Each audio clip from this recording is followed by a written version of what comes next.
All right, today I'm going to be sharing how to prepare for a BJJ competition. I get a lot of questions from the guys who are planning to compete in my own gym and from some of my friends who are planning to compete eventually. And I always give them advice, so I wanted to share this on here. I think that a lot of people don't take going into a competition very seriously, but you really should. What you're going to find in competition is going to be a lot different than what you see at your normal gym when you're training BJJ. The opponents are going to be much more aggressive. The matches are going to be much more intense. You're going to get more of an adrenaline rush, so you are going to end up having an adrenaline dump if you don't learn to control that, your emotions and your anxiety and excitedness. So there are some things that you can do ahead of time to start preparing yourself for the state of mind you need to be in for competition and the experience of being in a competition. So the first thing you really want to do if you are planning to compete is decide your weight class and the divisions that you're going to compete in. I usually drop a weight class from where I am and compete in the absolute division. I found that, if I drop the weight, get down, there's some easier matches there just by size, not necessarily by skill. But then if I go to the absolute, there's not so much pressure to win. I have won absolute divisions, but there's not as much pressure to win if I do lose. If I'm only about 208 pounds when I'm competing, and I might end up going against somebody who's like 300 pounds or more. So it's really not as much pressure to beat that person. I understand that there's like a weight disadvantage. Now, if you do win an absolute division, it is very rewarding because you're not expected to do it if you're not one of the heavyweights. Now, if you do decide to go down weight, it's important that you start cutting weight about 6 to 8 weeks ahead of time.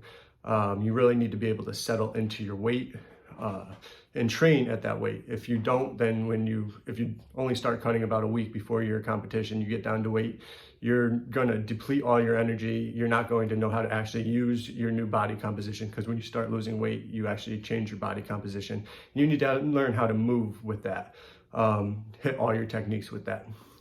So now the second thing that I do is I start training a little bit more intensely. I pick up some CrossFit workouts, and whether I'm going up weight, staying at my weight class, or going down is going to determine how I eat a lot of times. But no matter what, I'm always going to increase the intensity of my workouts. And what I'm really trying to do in increasing the intensity of my workouts, doing CrossFit workouts, is I'm trying to push through thresholds. Anybody who's been doing BJJ for a while knows those periods where you just want to quit because of the top pressure. So while I'm working out, I try to make it so my lungs are expanding, I'm breathing very, very heavy, and then I try to control my breathing during my workouts. This does translate really well to jiu-jitsu. It's a very similar experience, sensation that you're going to be feeling. So I'm learning how to control my breathing by pushing myself past the limits I've already been to. This way, I get on the mat, someone starts applying a lot of pressure, it doesn't feel as intense. There's also another thing to this, is that I've always said, don't let your opponent know that you are tired. So if you can find ways to increase your threshold where you're not breathing heavy in a match, you're able to control your composure, you're going to have an advantage. When your opponent sees that they can't tire you out and they feel tired, it does give you an advantage in your match. You most likely will be able to submit them much easier once they realize that they're more tired than you are. Almost every match I've been in, that's when I usually try to hit my submission, is once I realize the person is too fatigued to even try to pass my guard. And this just translates for the long term of jiu-jitsu, being able to feel uncomfortable and composing yourself so that you can continue moving forward to advance towards your goal.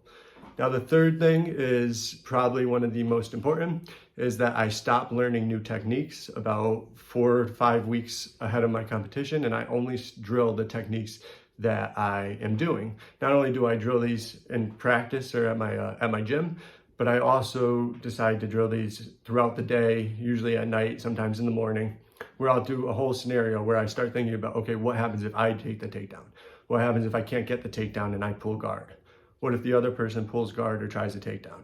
And then I have a scenario for each of these situations. I don't like being in anyone's guard, so if someone pulls guard, my first thing is try to get right to side control before ever even entering their guard. then I think a lot of times I know I do end up pulling guard, even though I was a wrestler. When I compete in the gi, it is much harder to get takedowns, so I don't mind pulling guard. I think sometimes it is easier to get a sweep than it is to get the takedown. So I'll often simulate, okay, I pull guard and I start thinking of grips. All I really need to think about is the 4 grips that I really use the most of the time. I have other grips, but they're not my go-to. So all I'm really planning on is my go-tos. For this next competition I have in December, I'm going to be thinking for these grips, omoplata, a lapel grip for a lapel choke. I don't necessarily use this always for the cross collar choke kind of thing. I will use the lapel just to wear my opponent out. While they're trying to pull away from your lapel, they're wearing themselves out. Another grip is my armbar grip from guard. And then I have a few passes that I do, though I said I don't like to be in guard a lot, so my pass is pretty much always the same if somebody's pulling me into guard, a double stack or single stack pass. And then I also have several different submissions that I'm simulating in my head a lot of the time.